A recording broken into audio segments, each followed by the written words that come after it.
जय बोलो देवादिदेव एकधराट श्री भगवान महावीर स्वामी की जय जय जय। अहिंसा परमो धर्म की जय जय जय। परम पूज्य आचार्य गुरुवर श्री विद्यासागर जी महाराज की जय जय जय। परम पूज्य महामनामणि राज प्रमासागर जी महाराज की, परम पूज्य राय सागर जी महाराज की।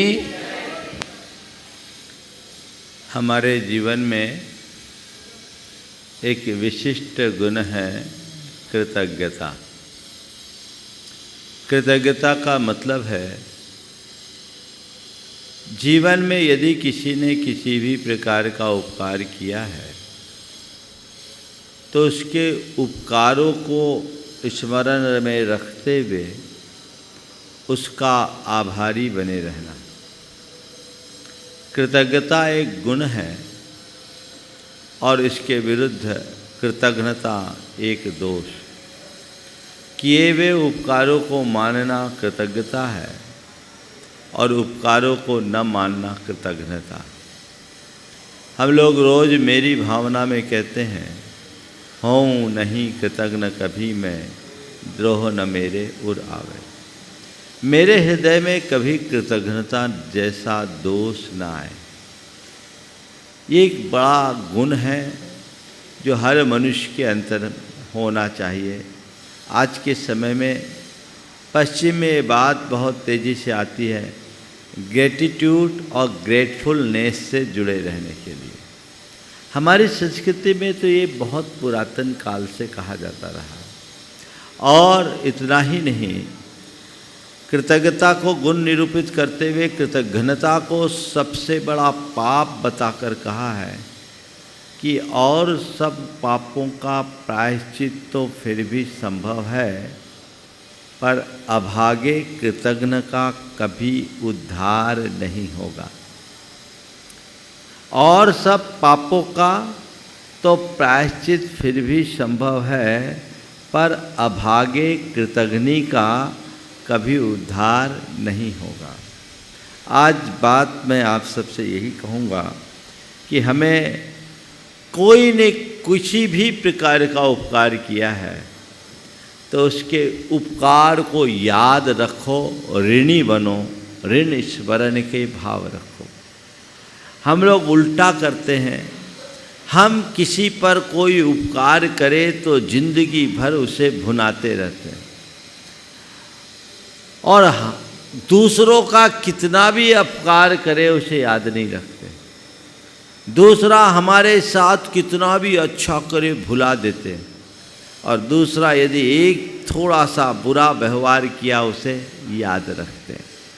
मैं अपने प्रवचन की शुरुआत में आपसे एक कहूँगा कि दूसरों के प्रति आप कोई भी उपकार करो उसे भूलो और दूसरा तुम्हारे ऊपर कितना भी छोटा उपकार करे उसे याद रखो।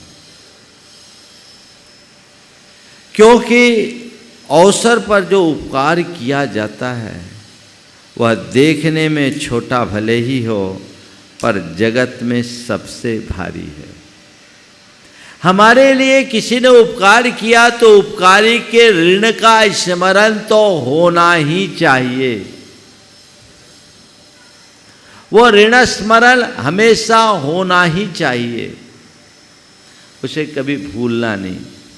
तो दूसरे के लिए तुम कितना भी बड़ा उपकार करो उसे पानी की लकीर की तरह भूल जाओ और दूसरा तुम्हारे ऊपर छोटा सा भी उपकार करे उसे पत्थर की लकीर की तरह हृदय में अंकित करो, कभी विस्मृत मत होने दो।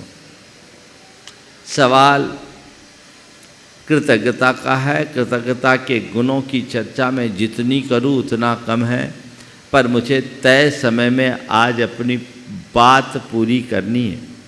हमें तो हर किसी के प्रति कृतज्ञ होना चाहिए, पर आज मैं आपसे कहता हूँ चार के प्रति सदैव कृतज्ञ रहना, इनके उपकारों को कभी विस्मृत मत करना। पहला, प्रकृति के प्रति।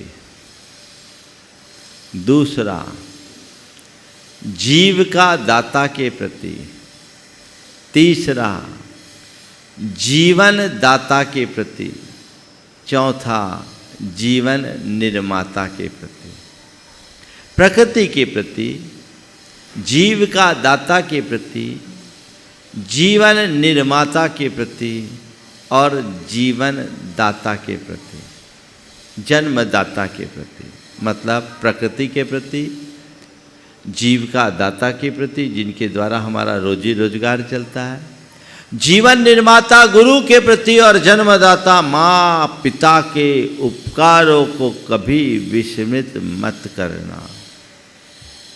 शुरुआत प्रकृति से करता हूँ। ये प्रकृति हमारे जीवन में कितना उपकारी है इसका कभी आभास होता है? हमारे जीवन में प्रकृति का कितना बड़ा रोल है। आज हम शुद्ध हवा, शुद्ध पानी और अनाज खाकर अपने जीवन के चक्र को चला रहे हैं। क्या ये प्रकृति की कृपा नहीं है? यदि प्रकृति थोड़ी भी क्षुब्ध हो जाए, प्रकृति का प्रकोप आ जाए तो सब कुछ तहस नहस हो जाए। ये मान करके चलो कि प्रकृति हम पर बड़ी कृपावंत है, तो हमें चाहिए कि हम प्रकृति के प्रति अपना आभार बनाए रखें और कृतज्ञता प्रकट करते हुए सदैव एक कामना करें कि प्रकृति इसी तरह हरी भरी बनी रहे, प्रकृति से कोई छेड़छाड़ न करे, ये जगत मंगलमय हो। ये प्रकृति के प्रति भावना होनी चाहिए। शुद्ध हवा मिलना कोई साधारण बात है? आज उन नगरों के लोगों से पूछो जहाँ घुटन भरी जिंदगी जीनी पड़ती है। दिल्ली वाले बैठे हैं, सांस लेना भी मुश्किल होता है। ये सब क्यों है? ये सब केवल इस वजह से कि तुमने प्रकृति के साथ घोर छेड़छाड़ किया। प्रकृति का ऋणी बनो, अपने धरती माता का ऋणी बनो, मातृभूमि के ऋणी बनो। आज हमारे जीवन के निर्माण में इस धरती का योगदान है कि नहीं है? तो जब कभी प्रकृति में संकट आए, हृदय खोल दो। जब धरती पर मातृभूमि में संकट आ जाए, सब न्योछावर कर दो, क्योंकि मेरी मातृभूमि है। मैंने इस धरती का अन्न खाया है, मैंने इस धरती का पानी पिया है, मैंने इस धरती में हवा ली है और उसके बल पर मैं जी रहा हूँ। तो मेरा ये दायित्व है कि मैं इस धरती पर आए संकट के निवारण के लिए जो बन सके अधिक से अधिक करूं। एक जगह भयानक दुष्काल हुआ। उस दुष्काल में लोग दाने दाने के लिए तरसने लगे। एक सेठ के पास 50 बोरा अनाज था। उसने अपने परिवार के लोगों से बोला, इकट्ठा किया और कहा कि देखो इस वक्त धरती पर बहुत बड़ा संकट है और आज हम जो कुछ भी हैं उस धरती के कृपा से है। हमारा धर्म हमें बताता है कि धरती पर आए इस संकट के निवारण के लिए हमें कुछ करना चाहिए। मैंने सोचा है कि हमारे पास जो अतिरिक्त अनाज है वो ग्रामवासियों को बांट देना चाहिए और बांट करके कुछ अपना काम और लोगों के काम में आना चाहिए। घर के लोगों ने कहा सब बांट देंगे तो हम क्या खाएंगे? तो पिता ने कहा कि बेटे नहीं बांटोगे तो भी कुछ नहीं खा पाओगे, सब लूट के ले जाएंगे। अभी मानवता संकट में है, धरती करा रही है, हमारा कर्तव्य है कि हमें बांट के खाना चाहिए। पिता का प्रभाव परिवार में था, सब लोगों ने अपनी सम्मति दी। उन्होंने तुरंत गांव वालों को बुलाया और कहा देखो भाई ये प्रकृति का बड़ा संकट है और अब ये 4 महीने का समय अगर हमने ठीक से निकाल लिया तो आने वाला समय अनुकूल होगा, फसलें आएगी और 4-5 महीने में हम सब कुछ ठीक कर लेंगे। मैंने इस समस्या का एक निदान सोचा है।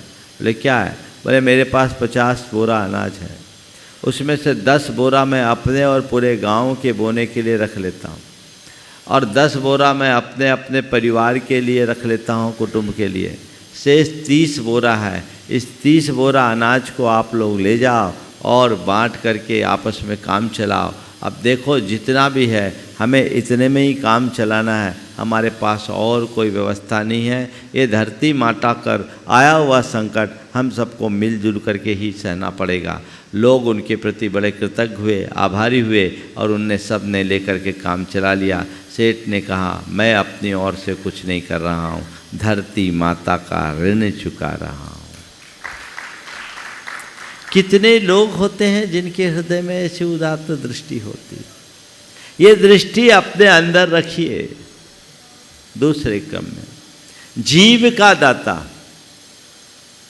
जिसने तुम्हें जीविका दी, जिसके आश्रय से तुम्हारा दुकान धंधा चला, व्यापार चला, या जिसके पास तुमने नौकरी करके अपने जीवन को आगे बढ़ाया, उसके ऋण को कभी मत भूलना।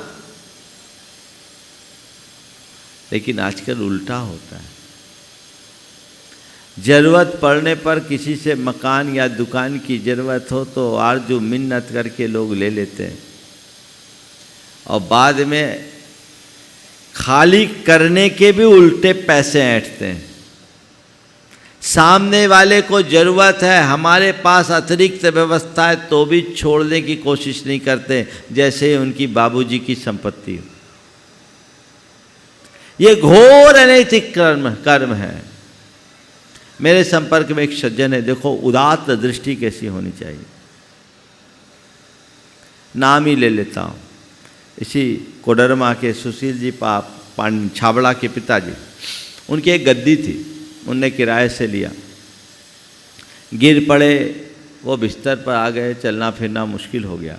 उनके बच्चे सब सेटल हो गए, अलग अलग काम करते थे, गद्दी पर कोई काम नहीं करता। उन्होंने एक दिन अपने बच्चों को बोला कि भैया, जिसकी दुकान से हम लोग आज सब साम्राज्य बढ़ाए, अब मेरी शरीर की स्थिति ऐसी है, मैं उस गद्दी पर बैठने वाला नहीं हूँ और हम जो कुछ है उनके ही बदौलत है, हमारे पास तो कुछ भी नहीं था। हम उनके प्रति अपनी कृतज्ञता ज्ञापित करना चाहते हैं, एक बार उन्हें बुला लो। उनको बुलाया और भारी आंखों से अपनी चाबी उनके हाथ में सौंपी और कहा कि हम बहुत बहुत आभारी हैं कि आपकी दुकान द्वारा दी गई दुकान, जिस समय हमें यहाँ कोई पहचानता भी नहीं था, आपने हमें ये दुकान दी, आज उससे हम फल फूल करके यहाँ तक आ गए।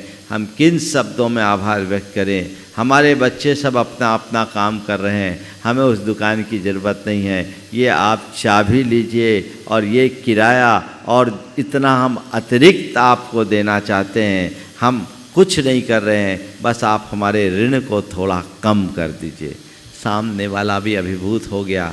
लोग कह रहे थे, अरे ये तो बड़ी बेवकूफ़ी का काम किया है, जिस जगह पर ये दुकान थी चाहते तो लाखों रुपया और ऐंठा जा सकता था, लेकिन उस व्यक्ति के दृष्टि में पैसा प्रमुख नहीं था, उसका ईमान प्रमुख था, धर्म प्रमुख था, सो उन्होंने ऐसा कर लिया। मैं आपसे पूछता हूँ, अगर ऐसी स्थिति तुम्हारे साथ हो तो क्या करोगे? औरों की बात तो जाने दो, लोग आज तो मंदिरों की ही संपत्ति पर कब्जा कर लेते हैं। ये अमानत में खयानत है, कभी ऐसा मत करना, ये अमानवीय आचरण है। हमारे शास्त्रों के अनुसार दूसरों की संपत्ति को अनधिकृत रूप से कब्जाना नरकायु का कारण है। भूमि भवन आदि में अवैध कब्जा करना ये नरकायु का कारण है, घोर दुर्गति का कारण है। हमें तो उसके प्रति कृतज्ञ होना चाहिए। ये दृष्टि, एक सज्जन हमसे जुड़े हुए, एक दिन एक सज्जन आए, बुजुर्ग थे, उनको देखकर वह एक अरबपति व्यक्ति, बड़ा उद्यमी, नाम नहीं ले रहा हूँ, मेरे सामने श्रद्धा विभूत हो गया। मैंने पूछा क्या है भाई, ये कौन है? बोले महाराज जी क्या बताऊं, इनका मैं जितना आभार व्यक्त करूं उतना कम है, क्योंकि हमारे पिताजी जब देश से आए थे तो सबसे पहले इन्हें ही जगह दी थी, इनकी गद्दी से हमने शुरुआत की और आज हम जो कुछ भी हैं इनके बदौलत हैं। तुलनात्मक रूप से देखा जाए तो ये एकदम साधारण और ये ऐसे, दोनों में इतना अंतर, लेकिन फिर भी उस व्यक्ति को एहसास है कि मेरे पिताजी की शुरुआत इनसे हुई है, हम इनके एहसान को कभी नहीं भूल सकते। यह है कृतज्ञता। एक अच्छे मनुष्य में ये गुण होते हैं, होने ही चाहिए। अपने अंतर मन को टटोलो, क्या मन इसके लिए राजी है? आज की हालत तो ये है कि जरूरत पड़ने पर गधे को बाप बना ले और मतलब निकल जाए तो बाप को भी गधा की तरह धकेल दे, गधे जैसा व्यवहार कर ले। ये घोर निष्ठुरता और अमानवीय आचरण है, ऐसा कभी नहीं होना चाहिए। एक धर्मी जीव के द्वारा तो कभी ऐसा होना ही नहीं चाहिए। जो मानवीय दृष्टि से ही अस्वीकार है, वो धार्मिक दृष्टि से कैसे स्वीकार्य होगा? मुझे तब लोगों की बुद्धि पर तरस आता है जब लोग बड़ा बड़ा दान देते हैं और धार्मिक आयोजनों में बढ़ चढ़ कर के हिस्सा लेते हैं और दूसरे की संपत्ति को बुरी तरह हथिया लेते हैं या दूसरे के उपकारों को अनदेखा कर देते हैं। मैं समझता हूँ इनका धर्म कर्म सब व्यर्थ है, क्योंकि ये नीचता में भी नीच कर्म है। सुनिश्चित करना, आज के बाद मैं अपने जीवन में कभी किसी के साथ ऐसा नहीं करूंगा। पहले कहा जाता था कि किसी का नमक खाया है तो नमक हराम मत बनना, बोलते थे। और अब नमक हलाल नहीं, नमक हराम ज़्यादा मिलेंगे, है ना? नमक हराम लोग अधिक मिलेंगे। ये क्या है? ये घोर मानवीय पतन है और इस वजह से अब लोगों का एक दूसरे के प्रति विश्वास भी खत्म होता है। नीतिकार लिखते हैं कि एक कृतघ्न व्यक्ति उन सब को नुकसान पहुंचाता है जिन्हें कोई ज़रूरत है और आवश्यकता की पंक्ति में खड़े हैं, क्योंकि किसी एक व्यक्ति के द्वारा कोई धोखा खाता है तो उसका सबसे विश्वास उठ जाता है। ये कभी नहीं होना चाहिए। तो हमारे लिए कोई उपकार करे वो काम करना चाहिए, उसके प्रति कृतज्ञ बना रहना चाहिए। किसी से प्राप्त किया हुआ लाभ राई की तरह छोटा ही क्यों न हो, किंतु समझदार आदमी की दृष्टि में वह ताड़ वृक्ष के बराबर है। भारतेंदु हरिश्चंद्र का नाम आपने सुना होगा। भारतेंदु हरिश्चंद्र ने कई चिट्ठियां लिख रखी थी और वो ऐसी ही रखी थी। नहीं, लोकमान्य तिलक कुछ चिट्ठियां लिखे हुए थे और वो ऐसी बिना पोस्ट किए रखी थी। भारतेंदु जी उनसे मिलने गए, देखा लगा कि ये चिट्ठियां तो लिखी गई है पर शायद पोस्टेज के अभाव में पोस्ट नहीं की गई। 1 रुपये के पोस्टेज मंगवाए और उन सारी चिट्ठियों को पोस्ट करवा दिया। उन्होंने उनके प्रति बड़ा आभार व्यक्त किया। और अब जब वो आए उनकी जेब में वो 5 का नोट दे दे। बोले क्यों? बोले आपने उस समय मुझे रुपया दिया था, उसको चुका रहा हूँ। 1 बार हो गया, 2 बार हो गया, 3 बार हो गया। भारतेंदु जी ने कहा ये आप बार बार क्या कर रहे हैं, मैंने तो केवल 1 रुपया दिया था। उन्होंने कहा सवाल 1 रुपये का नहीं है, सवाल उस वक्त का है जिस वक्त ने आपने मुझे यह सहयोग 1 रुपये का दिया, उसके हिसाब से यदि मैं पूरे जीवन आपके जेब में 1 रुपया डालता रहूं तो भी उसकी पूर्ति नहीं हो सकेगी। आपके उस 1 रुपये से मेरा बड़ा काम हो गया। प्रायः लोग जब उपलब्धियों के शिखर पर पहुंच जाते हैं तो अपने सहयोगियों और उपकारियों को भूल जाते हैं। संत कहते कितने भी ऊंचे क्यों न चढ़ जाओ, इन्हें भूलना नहीं। तो प्रकृति या धरती माता की ऋण को याद करो, जीव का दाता के ऋण को याद करो, जीवन दाता गुरु के उपकार को याद करो, जो जीवन का रास्ता बताते हैं, जीवन को निर्माण करते हैं, वो गुरु के उपकार को कभी मत भूलना, क्योंकि गुरु हमारे जीवन की दिशा को निर्धारित करके हमारी आत्मा की उन्नति का रास्ता करते। कहते हैं कि सारे समुद्र की शाही करो, धरती को पन्ना बनाओ और सारे वनों की कलम बना के लिखो ना, तो भी गुरु के उपकारों का ऋण नहीं चुकाया जा सकता। जो अकिंचन को महान बना दे, जो पामर को परमेश्वर बना दे, जो कंकर को शंकर बना दे, जो नर को नारायण बना दे, वो गुरु होता है। तो गुरु के प्रति सदैव कृतज्ञता का भाव, जीवन की बड़ी सी बड़ी उपलब्धि भी क्यों ना हो जाए, गुरुदेव ये आपकी कृपा का फल है। मैं जो कुछ हूं वह सब आपकी वजह से हूं। आज गुरुदेव को देखो, इतनी ऊंचाई पर पहुंचने के उपरांत भी वे सदैव गुरु नाम गुरु ज्ञान सागर जी महाराज की प्रति अपनी कृतज्ञता ज्ञापित करते रहते हैं। बहुत सुंदर हाइकू है। गुरु ने मुझे बांसुरी बना दिया, मैं तो ठेठ बांस था। गुरु ने मुझे बांसुरी बना दिया, मैं तो ठेठ बांस था। बांस को जो बांसुरी बना दे,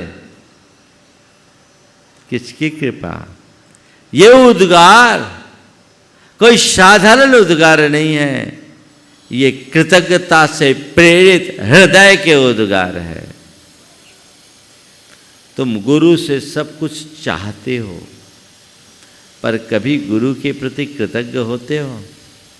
गुरु के प्रति कृतज्ञ होने के लिए क्या करें? जाके उनका गुणगान कर दें, हे गुरुदेव मैं जो कुछ हूँ आपकी वजह से हूँ, ये गुरु की प्रति कृतज्ञता है। गुरु के पास जाएं, उनकी कृपा को मानते हुए कुछ धन संपत्ति दान कर दे, ये गुरु के प्रति कृतज्ञता है? कहते नहीं, ये तो बड़ी उथली कृतज्ञता है। गुरु के प्रति सच्ची कृतज्ञता ज्ञापित करना चाहते हो तो एक ही रास्ता है, अपने आचार और व्यवहार से गुरु का गौरव बढ़ाओ। अपना आचरण, अपना व्यवहार इस तरह का बना लो, तुम्हें देखकर लोग तुम्हारे गुरु के प्रति नतमस्तक हो जाए कि देखो कितने महान गुरु से जुड़ा हुआ है ये, जिससे जुड़े हुए हर व्यक्ति के आचरण में पवित्रता है ये कृतज्ञता का भाव। तुम लोग गुरु भक्त हो, फिर भी विभक्त बने हुए हो। कभी लगता है कि गुरु ने मुझे दिशा दी, मेरे कल्याण का रास्ता बताया, तो मैं उसके बदले में गुरु के गौरव को बढ़ाने के लिए कुछ करूं। कम से कम इतना, कुछ अच्छा न कर पाओ तो कोई बात नहीं, कम से कम इतना तो करो कि मैं अपने जीवन में ऐसा कुछ नहीं करूंगा कि लोग मेरे गुरु पर उंगली उठा दे। ये सुनिश्चित कर सकते हैं? आज से तय कीजिए, मैं अपने जीवन में गुरु के गौरव गरिमा को खंडित नहीं होने दूंगा, पूरा जीवन गुरु के मान को बढ़ाने में समर्पित करूंगा। ये रास्ता होना चाहिए। और आखिरी, जन्मदाता माता पिता के प्रति कृतज्ञता, पूरे जीवन उनके प्रति कृतज्ञ रहो। क्यों? क्योंकि उनने हमें जन्म दिया, जीवन दिया, संस्कार दिया। आज हम जो कुछ भी हैं किसकी वजह से? अगर थोड़ी देर के लिए सोचो, अगर तुम्हारी माँ ने तुम्हें जन्म नहीं दिया होता तो तुम्हारा क्या होता? 9 माह तक तुम्हें अपने पेट में रखा, तुम्हारी सुरक्षा के लिए अपने सारे शौक को त्यागा, प्रसव की वेदना सही, तब तुम्हारा जन्म हो सका। और आजकल तो देखते हैं 9-9 महीने तक माँ को बेड रेस्ट पे रहना पड़ता है। कितना कष्ट है सोचो। यदि कहीं तुम्हारी माँ ने तुम्हें पेट से ही परलोक पहुँचा दिया होता तो तुम्हारा क्या होता? ऐसा हो सकता है ना। बहुत सारी माताएं जो अपनी संतान को पेट से ही परलोक पहुंचा देती है। तुम कितने भाग्यशाली हो कि तुम्हारे माँ बाप ने तुम्हारे साथ रियायत किया कि तुम्हें जन्म दिया। और कदाचित जन्म देने के बाद यूं ही किसी झाड़ी में फेंक दिया होता तो क्या होता? ऐसे भी बहुत सारे अभागे होते हैं जिनके माँ बाप जन्म देकर अपनी संतान को ऐसे ही छोड़ देते। क्या होता अगर तुम्हें जन्म देकर किसी झाड़ी में फेंक दिया होता तो क्या होता? चील, कौवे और गिद्ध तुमसे अपना त्योहार मना लेते और क्या होता? अथवा किसी दयावंत की दृष्टि पड़ गई होती तो किसी अनाथ आश्रम में अनाथों की तरह पल रहे होते और क्या होता? कितनी बड़ी कृपा है तुम्हारे माता पिता की कि उनने तुम्हें जन्म ही नहीं दिया, जीवन भी दिया। तुम्हें पाला पोसा बड़ा किया। कदाचित घर में रखकर तुम्हें समय पर खाना नहीं खिलाया होता, दूध नहीं पिलाया होता, बीमार पड़ने पर डॉक्टर को नहीं दिखाया होता तो तुम्हारा क्या होता? उस पल को याद करो जब सड़क पार करते समय अचानक सामने से तेज गति से आते हुए ट्रक को देखकर तुम्हारे पिता ने लपक कर तुम्हें अपनी ओर नहीं खींचा होता तो तुम्हारा क्या होता? उस क्षण का ख्याल करो जब छत से नीचे की ओर झांकते समय तुम्हारी माँ ने तुम्हें अपने बाहों में नहीं भरा होता तो तुम्हारा क्या होता? उस घड़ी को याद करो जब गैस के चूल्हे की तरह लपकते हुए देखकर तुम्हारी माँ ने तुम्हें तेजी से खींचा नहीं होता तो तुम्हारा क्या होता? कल्पना कर सकते हो? अगर फ्लैशबैक में जाकर एक एक बातों को याद करोगे तो ऐसा महसूस होगा कि माँ बाप का कितना उपकार है। उनने मुझे जन्म दिया, जीवन दिया और यूं ही नहीं म्युनिसिपैलिटी के भरोसे नहीं छोड़ा, पढ़ाया लिखाया, अच्छे संस्कार दिए जिससे हम आज एक सभ्य मनुष्य की भांति जी रहे। अगर ऐसा नहीं होता तो आवारा और अपराधी बनकर के घूमते होते अथवा जेल में सड़ रहे होते। है ये कृपा? सच पूछो तो आज तुम जो कुछ भी हो अपने माँ बाप के बदौलत हो। इस बात को याद रखो और माँ बाप के उपकारों को चुकाने के लिए हमेशा तत्पर रहो। माँ बाप के उपकारों को कैसे चुकाए? 4 तरीके से माँ बाप के उपकारों को चुकाया जा सकता है। कोई भी उपलब्धि हो, अपनी उपलब्धियों का श्रेय माता पिता को देकर, माँ आपकी कृपा से, पिताजी आपकी कृपा से मुझे ये मिला, पहला काम। दूसरा, अपने आचरण और व्यवहार से उनके गौरव को बढ़ाकर, उनके गौरव को बढ़ाओ, जितना बन सके उनके गौरव को बढ़ाओ। तीसरा, अपनी सेवा से उनको प्रसन्न रखकर, हमेशा उनकी सेवा में तत्पर रहो। और चौथी और आखिरी बात, उनकी आध्यात्मिक उन्नति में सहायक बनकर। इन 4 रीतियों से माँ बाप के ऋण को कुछ अंशों में, ऐसे तो कहा गया इस धरती के समस्त रजकण और समुद्र के सारे जलकण को भी इकट्ठा किया जाए तो माता पिता के उपकारों को नहीं चुकाया जा सकता। उसका कुछ हिस्सा इन 4 माध्यम से कर लो। लेकिन आजकल के बच्चों का हाल ये है कि माँ बाप को कुछ बताते ही नहीं। उनको भी गांव से पता चलता है कि मेरा बेटा ये पाया है। 4 बातें से उनको अपनी सेवा से प्रसन्न रखो, उनके उपलब्धियों का श्रेय उनको दो, उनके लिए उनके गौरव को बढ़ाओ और उनकी आध्यात्मिक उन्नति में सहायक बनो, बाधक मत बनो। आज तुम जो कुछ हो सो उनकी कृपा से हो, उसे भुला नहीं सकते। पर कृतज्ञ व्यक्ति की बात मैं क्या करूं, एक पुराना प्रसंग सुना करके समय होने वाला है, विराम लूँगा। पिता गोद में बच्चे को खिला रहा था, अचानक पेड़ में एक कौवा बैठा। आंगन में पिता अपने बच्चे को लेकर बैठा था, कौवा काँव काँव करने लगा और बच्चे ने पिता से पूछा, पापा ये क्या है? पिता ने कहा, बेटा ये कौवा है। थोड़ी देर बाद फिर बच्चे ने पूछा, पापा ये क्या है? कौवा है। अब न जाने पिता के मन में कौन सी अज्ञात कल्पना उठी, वो अंदर से बही लेकर आए। बच्चा जितनी बार कौवा पूछे वो प्यार और दुलार के साथ कौवा कौवा बोलते गए और उसको लिखते गए। बच्चा बड़ा हुआ, पढ़ लिख करके लायक बन गया और इतना लायक हुआ कि अपने बाप को नालायक समझने लगा। बड़ा होने के बाद वो अपने पिता को पिता की तरह कभी नहीं देखता, उसे बुढ़ा बुढ़ा कह करके कहता, उसे दुत्कारता, अवज्ञा और तिरस्कार परक शब्दों का प्रयोग करता। पर पिता भी क्या कर सकता था, उसके पास कोई उपाय नहीं, चुपचाप सुन लेता था। एक रोज़ उसी आंगन में बैठा था, बेटा आया और संयोग से कौवा आया। कौवा को देखकर पिता ने पूछा, बेटा ये क्या है? दिखता नहीं है, अंधे हो क्या? कौवा है कौवा। थोड़ी देर बाद, बेटा देख तो ये क्या है? कह दिया ना कौवा है, कौवा क्यों दिमाग खाता है? फिर बेटा ये क्या है?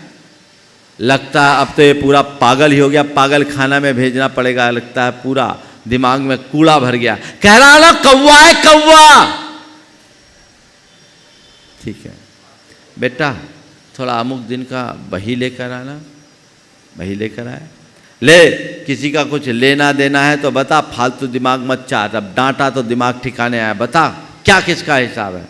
भाई खोला, खोल कर देखा तो कई पन्ने कौवे से भरे थे। बोले ये क्या है? बोले तेरा हिसाब है। बोले ये कौन सा हिसाब? लगता है तू तो पहले ही से गोबर गणेश था, कितने पन्ने कौवा कौवा भर करके भर दिया। बोला बेटा हिसाब है। बोले क्या? बोले तुझे पता है इतनी बार कौवा बोलकर मैंने तुझे कौवा बोलना सिखाया, मैंने तो तुझसे केवल 3 ही बार पूछा है। इतनी बार कौवा कौवा बोलकर मैंने तुझे कौवा बोलना सिखाया, मैंने तो तुझसे केवल 3 ही बार पूछा और तू इतना इतराज कर रहा है। बेटा ये मेरे द्वारा सिखाए गए एक शब्द का हिसाब है। यदि आज तक तू जो भी सीखा सबका हिसाब मांगू तो तेरे पास क्या होगा? बेटे की आंखें खुल गई, वो चरणों में गिर पड़ा और कहा, पिताजी मुझे माफ़ करना, मैं भ्रम में था। मैं आप सबसे भी कहता हूँ, अपने आंखें खोलो, कृतज्ञता को अपने जीवन का आदर्श बनाओ और आगे बढ़ते चलो। उसी में हमारे जीवन की उन्नति है। बंधुओं, परसों पार्श्वनाथ भगवान का निर्वाण महामहोत्सव हम सब बड़े उत्साह और उमंग के साथ संपन्न कराएंगे। जो जहाँ हो बहुत भाव भक्ति के साथ पार्श्वनाथ भगवान के निर्वाण महोत्सव को ऐतिहासिक तरीके से संपन्न करे, इस भाव के साथ मैं विराम ले रहा हूँ। बोलिए परम पूज्य आचार्य गुरुवर श्री विद्यासागर जी। जय जय जय परम पूज्य